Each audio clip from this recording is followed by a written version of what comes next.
Inter నుంచే gig వర్కర్లుగా పనిచేస్తున్నారట. Inter నుంచే gig వర్కర్లు అంటే జొమాటో, స్విగ్గీ, ఉబరు, ఓలా, ర్యాపిడో, మధ్య వచ్చిన ఇవన్నీ ఉన్నాయి కదా, ఈ సప్లై సంబంధించినవి.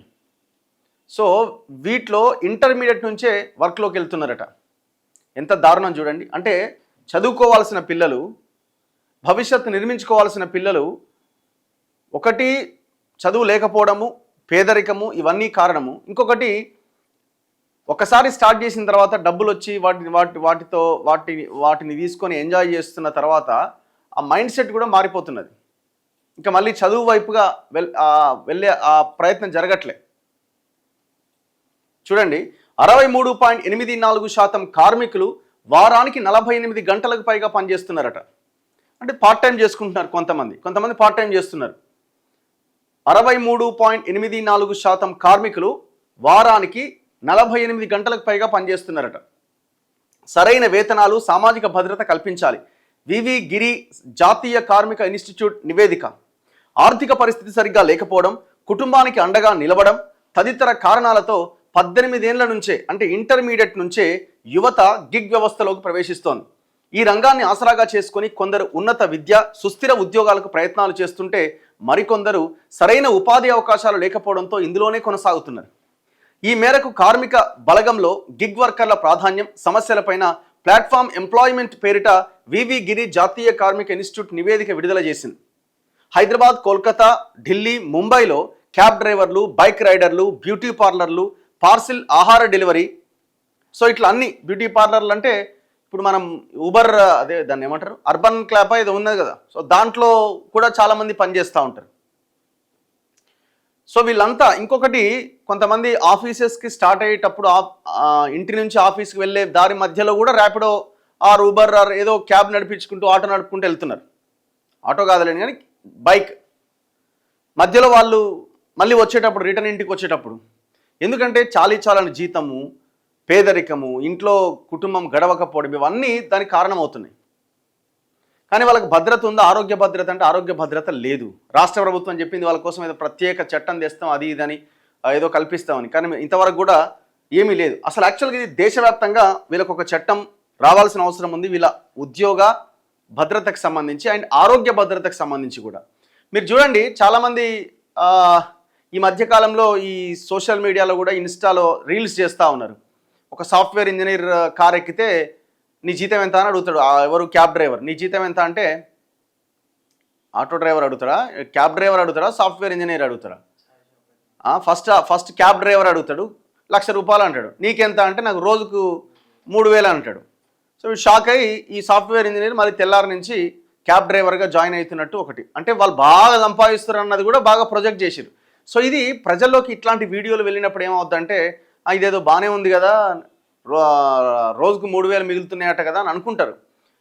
సరే, బాగా కష్టపడ్డ వాళ్ళు నెలకు ఒక 50-60 వేలు సంపాదిస్తున్నారేమో, కానీ ఎంతకాలం కష్టపడతారు ఒకసారి ఆలోచించండి. డైలీ ఆ కారు నడిపి ఎన్ని రోజులు నడుపుతాడు? డైలీ ఒక 100-200 కిలోమీటర్ల పైన తిరిగితే ఆ నడుములు ఉంటాయా? ఆ బాడీ పనిచేస్తుందా? వాళ్ళు అతి త్వరగా, అంటే దాదాపు మహా అయితే ఒక 5-10 సంవత్సరాలు కంటిన్యూగా నడపగలుగుతారు. ఆ తర్వాత నడపడం చాలా కష్టం. సో ఇది వాళ్ళ ఆరోగ్యం విషయంలో చాలా సమస్యలు ఎదుర్కొంటారు ఈ గిగ్ వర్కర్. ముఖ్యంగా బైక్ రైడర్స్ అయితే ఇంకా చాలా ప్రాబ్లమ్స్ ఫేస్ చేస్తారు. మనకు అనిపిస్తుంది బాగానే ఉన్నది కదా అని అనిపిస్తుంది, కానీ లాంగ్ రన్లో వీళ్ళు వర్క్ చేయలేరు. ఇతర రంగాల్లో పనిచేస్తున్న గిగ్ వర్కర్ల పైన అధ్యయనం చేసిందట. ఆదాయం కోసం 63.84% మంది వారానికి 48 గంటలుగా రాత్రింబవళ్లు పనిచేస్తున్నారు. స్థిరమైన ఆదాయం, సరైన ఉద్యోగ భద్రత, రక్షణ లేకపోవడం, తప్పుడు ఫిర్యాదులతో ఐడీల తొలగింపు వంటి ఆందోళనతో వారిలో అభద్రత నెలకొందని తెలిపింది. భద్రత పైన కార్మికులు ఫిర్యాదు చేసినప్పుడు వేగంగా స్పందించేలా వ్యవస్థను ఏర్పాటు చేయాలని ప్లాట్ఫామ్ సంస్థల యాజమాన్యాలకు సూచించింది. సగానికి పైగా కార్మికులకు బీమా వంటి వాటిపైన అవగాహన లేదు. గిగ్ కార్మికులకు సామాజిక భద్రత కల్పించాలని, దీర్ఘకాలిక ఉపాధి, సుస్థిర ఆదాయం, కెరియర్, నైపుణ్యాలు పెంచుకునేందుకు వీలుగా కార్మిక విధానాల్లో మార్పులు చేయాలని సూచించింది. ఈ గిగ్ వ్యవస్థ ద్వారా ప్రైవేట్ సంస్థలు ఉపాధి అవకాశాలు కల్పిస్తున్నా కీలకమైన ఉద్యోగ భద్రత, సంక్షేమం వంటి సవాళ్లు అధిగమించాల్సిన అవసరం ఉన్నది. గిగ్ కార్మికుల హక్కుల రక్షణ కోసం చట్టాలు చేసి సోషల్ సెక్యూరిటీ కోడ్తో అనుసంధానం చేయాలని తెలిపింది. వారి సుస్థిర అభివృద్ధికి ప్రభుత్వ ప్రైవేట్ సంస్థలు సమన్వయంతో పనిచేయాలి అని సూచించింది. సో ఆ నివేదికలో ఉన్న కొన్ని ముఖ్యమైన అంశాలు. గిగ్ వర్కర్లలో విద్యార్హతలు ఎట్లున్నాయి? ఇంటర్మీడియట్ 35% మంది నడుపుతున్నారట, అంటే ఆ వ్యవస్థలో ఉన్నారు. డిగ్రీ చేసిన వాళ్ళు 28% మంది ఉన్నారు. మాధ్యమిక విద్య 27% మంది, అంటే చదివిన వాళ్ళు. ప్రాథమిక విద్య చదివిన వాళ్ళు 4% ఉన్నారు. పోస్ట్ గ్రాడ్యుయేట్స్ పీజీలు చేసిన వాళ్ళు కూడా ఉన్నారు, దాదాపు 2% ఉన్నారట. అంటే పీజీలు చేసి కూడా ఎందుకు వాళ్ళు ర్యాపిడో ఊబర్లు నడుపుతున్నారు? ఎందుకు జొమాటో స్విగ్గీలో ఫుడ్ సప్లై చేస్తున్నారు? ఉద్యోగం లేక. డిప్లొమా అండ్ వొకేషనల్ కోర్సులు చేసిన వాళ్ళు 0.66% మంది ఉన్నారట. ఏమున్నది ఇందులో? వాళ్ళకి అనుకూలంగా ఒక నివేదిక. ఆ నివేదిక ఏం చెప్తుంది? గిగ్ వర్కర్లుగా పనిచేస్తున్న వారిలో సగానికి పైగా ఇతర ప్రాంతాల నుంచి వలస వచ్చిన వారే. 6 నెలల్లోనే వారి జీవితాన్ని ప్రారంభిస్తున్నారు. 75% మందికి కార్మిక సంఘాల్లో సభ్యత్వం లేదు. తమ సమస్యలపైన సోషల్ మీడియాలో, లోకల్ నెట్వర్క్లలో చర్చలు మాత్రం చేస్తున్నారు. ప్రభుత్వాలు ఆలోచించాలి కదా, లక్షల మంది జీవితాలకు సంబంధించింది ఇదంతా. పురుషులతో పోలిస్తే మహిళలు ఈ రంగంలో తక్కువగా ఉన్నారు. పురుషుల్లో ఎక్కువ మంది రవాణా ఆధారిత రంగంలో కొనసాగుతున్నారు, అంటే ఊబర్లు, ర్యాపిడోలు ఇవన్నీ. సర్వేలో పాల్గొన్న వారిలో 90% మంది పురుషులు, 10% మంది మహిళలు ఉన్నారు. మహిళలు బ్యూటీ అండ్ ఆరోగ్య సంరక్షణ రంగాల్లో పనిచేస్తున్నారు. డ్రైవింగ్ నైపుణ్యాలు అంతగా లేకపోవడం, సామాజిక కట్టుబాట్లు, భద్రతాపరమైన రక్షణ సరిగ్గా లేకపోవడం వంటివి మహిళలకు అడ్డంకిగా మారినాయి. ఎక్కువగా 22 నుంచి 40 ఏళ్ల వయసులో గిగ్ వర్కర్లుగా చేరుతున్నారు. 40 నుంచి 50 సంవత్సరాల్లో ఈ రంగం నుంచి దూరంగా వెళ్తున్నారు. 18 ఏళ్ల నుంచే ఉపాధి కోసం గిగ్ వర్కర్లుగా నమోదు చేసుకుంటున్నారు. వీరిలో అత్యధికంగా 35% మంది ఇంటర్మీడియట్ పూర్తి కాగానే చేరుతున్నారు. సొంతంగా పనిచేసుకోవడానికి వీలు, వెంటనే వేతన చెల్లింపులు, అనుకూలమైన పనివేళలు ఉండడంతో పలువురు ప్లాట్ఫామ్ వర్కర్లుగా చేరుతున్నారు. కస్టమర్ల తప్పుడు ఫిర్యాదులు, డౌన్ రేటింగ్, సంస్థ సరిగ్గా చూడకపోవడం, స్థిరమైన ఆదాయం లేకపోవడం వంటి ఆందోళనలు వారిలో ఉన్నాయి.